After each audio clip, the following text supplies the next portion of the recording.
So what do you do in a relationship when you guys are fighting together? You guys are not agreeing each other's point from one point to the next point, and you're constantly butting heads.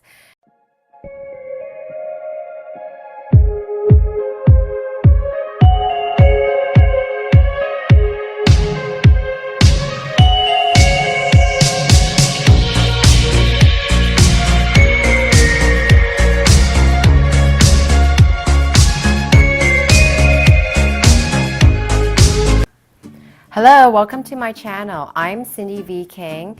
I am a relationship and a dating coach in Vancouver, BC, to executive and higher achievers. I want to thank you so much if you have subscribed to my channel. If you haven't subscribed to my channel, I would recommend you doing that right now. Don't forget to hit the like button, because when you like my video, it actually helps me to create more contents like this for you guys. All right, so today I want to get started. So how many of you here want to have a successful relationship? Hands up. How many of you want to have a successful communication in your relationship? How many of you want both? All right, well, if you're watching this video, you're actually watching the right video. And today I want to talk about relationship conflict. So what do you do in a relationship when you guys are fighting together? You guys are not agreeing each other's point from one point to the next point, and you're constantly butting heads.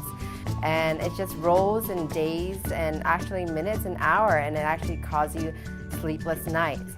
How many of you actually have this? If you do, I want you to actually leave a comment down below right now. Great. So pause the video and then leave a comment. That's what I meant. All right, so my next task is I'm going to teach you how to actually resolve relationship conflicts. So being in a relationship, it's not always easy agreeing to a full idea. What I'm going to be telling you how to actually stop the fight and then be logical in your communication. And communication is such an important factor in a relationship. Why is that? Because you guys can be on the same page. And do you want to be on the same page? I want you to stop the video. I want you also leave another comment if you also want to be in the same page. All right, so the first thing that you're gonna do, if you actually in a fight and you guys are no longer in the logic area, you're so emotionally high, and you're really angry, and the first thing that you're going to do is you're going to come up with a sign that is actually means time's out. Sometimes it's hand signal like this. You know how referees do this in hockey or in sport? That could be an option as well. A good safe word as like timeout could be like banana. And when you say banana, it means that the conversation needs to stop immediately, and the argument needs to stop immediately. And whoever is calling time out, and they're not mad at you per se, they're just mad at the situation, how things are resolved. So it's so important, don't take it personally. And I know it's really hard, me saying this to you right now, is because you're kind of in the moment. And what's really hard about the whole situation, nobody's thinking logically. And the fact that nobody's thinking logically, you're not going to come up with a solution together. And it's so important that you guys are no longer in the aspect of voting for the I. So it's more important to work together as a team, and that's the we part. Hello, so I found that maybe showing it on something visual that you can actually comprehend a little bit better. So this is how to communicate with love and not war.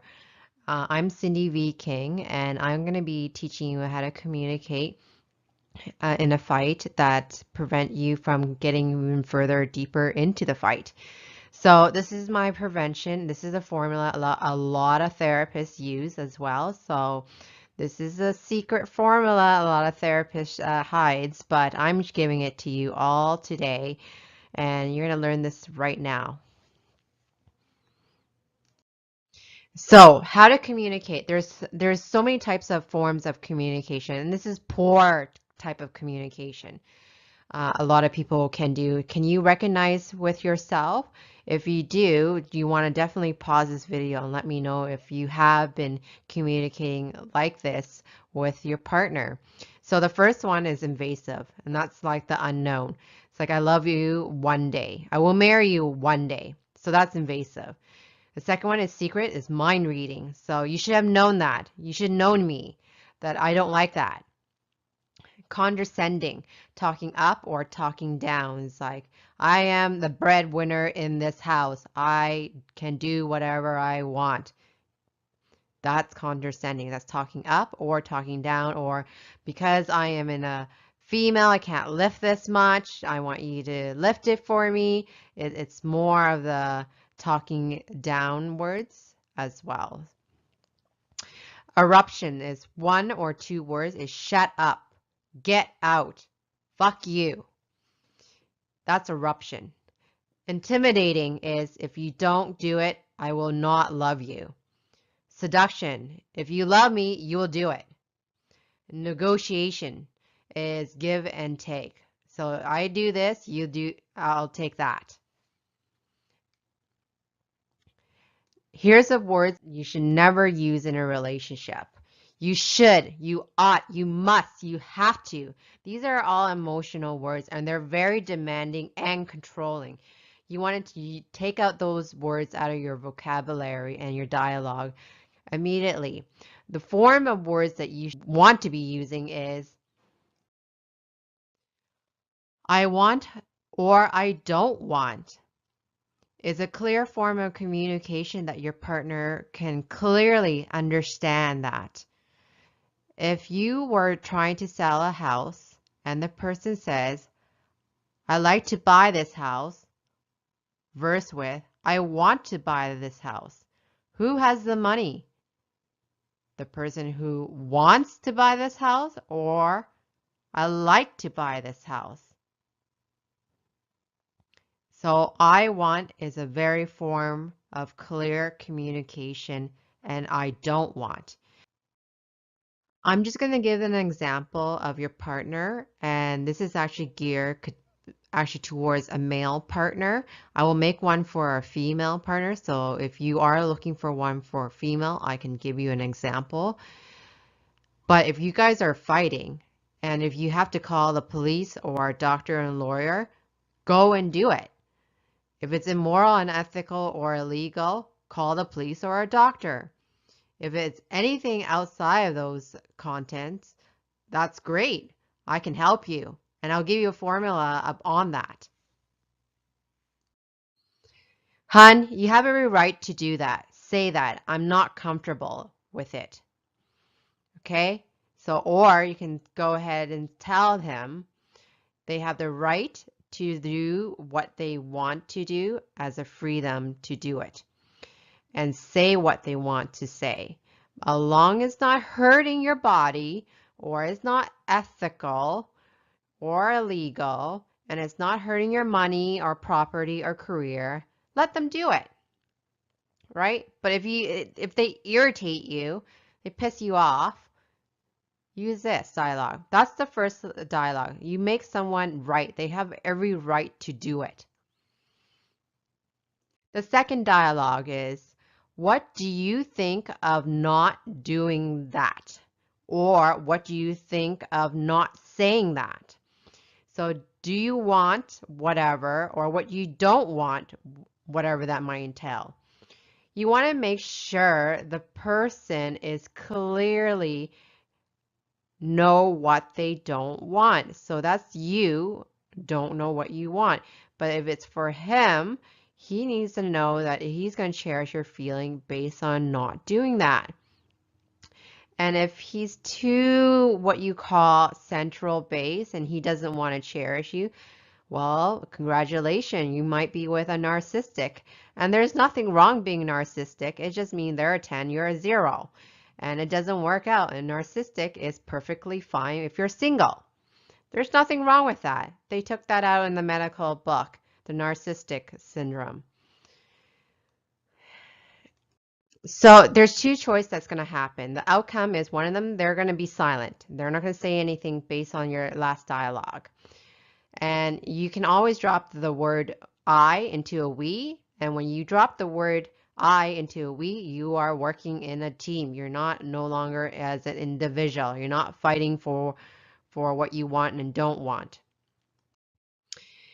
And you can always say in a body sense, I sense or I believe you are angry or resentful or uncomfortable or whatever that might entail. Am I right? He either going to say yes or no. Actually a closing question here. You don't want to do an opening question. You want to know if they're actually ready to respond. So this is avoiding for demanding. So the first dialogue and the second dialogue is all about what you want and don't want, or an action base as well. But now you're like, well, I'm going to bring this other person as a team. So they say that body language speaks louder than words, and it is very true. And you can always use the word like from the tone of the voice or facial expression or posture or gesture. I notice that you're angry at me. Am I right? Or about the situation.